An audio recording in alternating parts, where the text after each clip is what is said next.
Can you use the fireworks dessert party as a parade dessert party? We tested it out last week. This is how it went.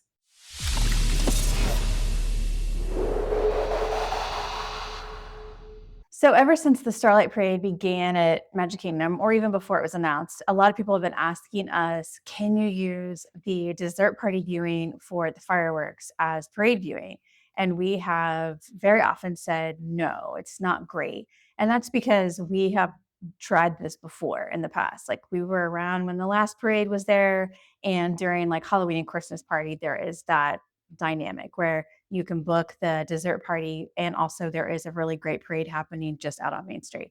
And so we have sort of tried that combo before, but we decided to go ahead and book the dessert party last week to see how it actually played out for real. So here is the basics. So if you're not familiar, Magic Kingdom is the only park that has a dessert party, and they have a few different options. They all are for the same fireworks, happily ever after fireworks, unless it happens to be during a party, in which case it's the fireworks for the party.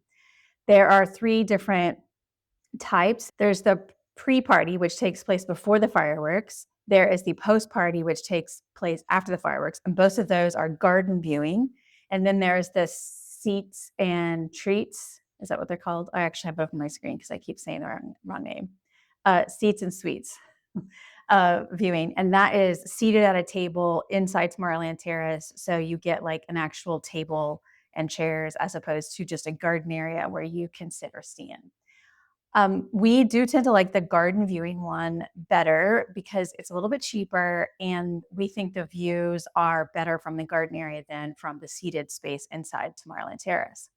Now, we are big fans of the dessert party because it cuts down on the chaos of fireworks viewing, especially when you want good views in front of the castle, because it is very competitive. Lots of people want to be there, and it can be very stressful, especially if you have to stake out a spot way in advance, and then the view might be compromised. Kids go up on shoulders, all kinds of things happen.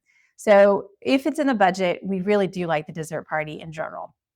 However, we weren't sure how it was going to work for the parade, so we tested it out. For this, we did book the pre-fireworks party. So the way that that works is you check in. It was 9 o'clock fireworks. Disney said we could check in at 7:30, but we check. You can always check in a little bit earlier than what they say, so between 7 and 7:30, and then you get your wristband. Once you get your wristband, you can go into the dessert party area and you can have treats, mostly sweets, but there is some savory stuff like cheeses and crackers and things. And then there is drinks, alcoholic and non alcoholic. It's just unlimited for the amount of time that you have there. And then once you are done with that, you can take your group out to the green space where the viewing is. And because you have your wristband on, the cast member that's standing there will let you in to that space. Now, timing wise, if you are thinking through this, you can check in the dessert party, this particular one, as early as 7 usually. Then the parade begins at 8 at the front of the park, and then fireworks are at 9. So if you want to, you can make a whole evening of it. They do let you go out to that area for the parade. So this is exactly what we did.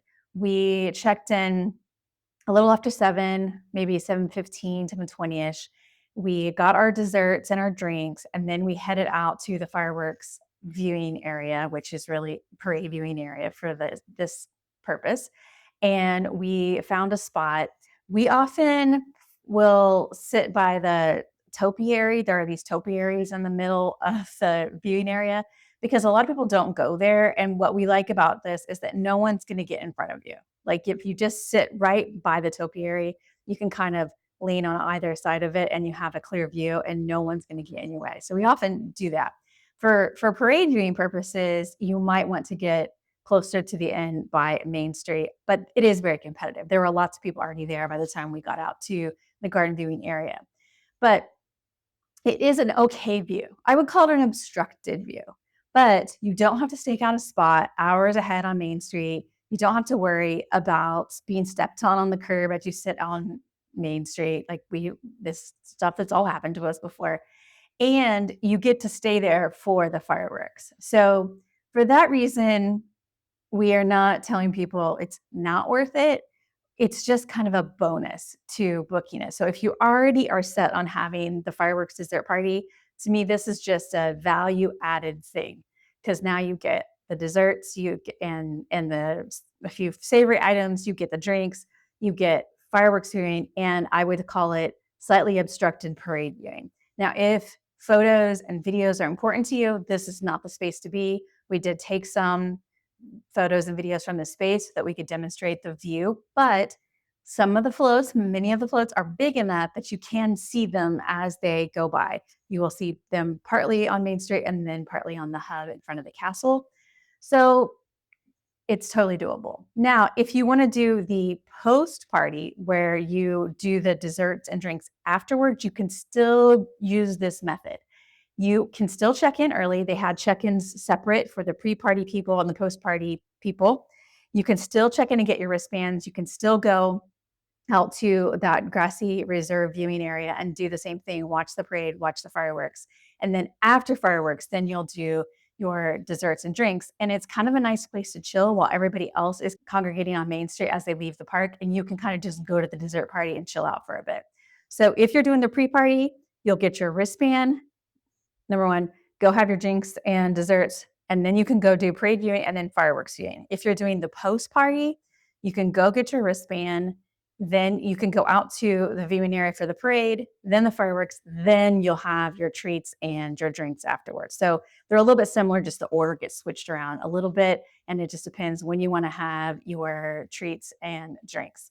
But overall, not a bad situation, and it kind of reduces the chaos for both the parade and the fireworks. So I would suggest it if it's in the budget and you already want to do the fireworks, but I wouldn't do it necessarily just for the parade.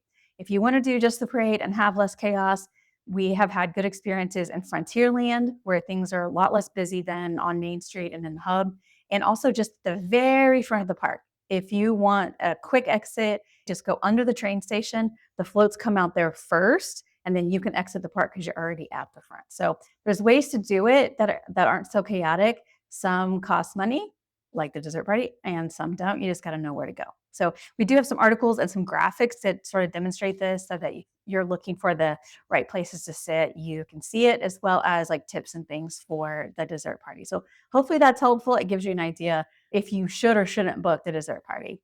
We actually found it a lot better than expected. So anyway, thanks for joining, and let us know if you have any questions or comments down below.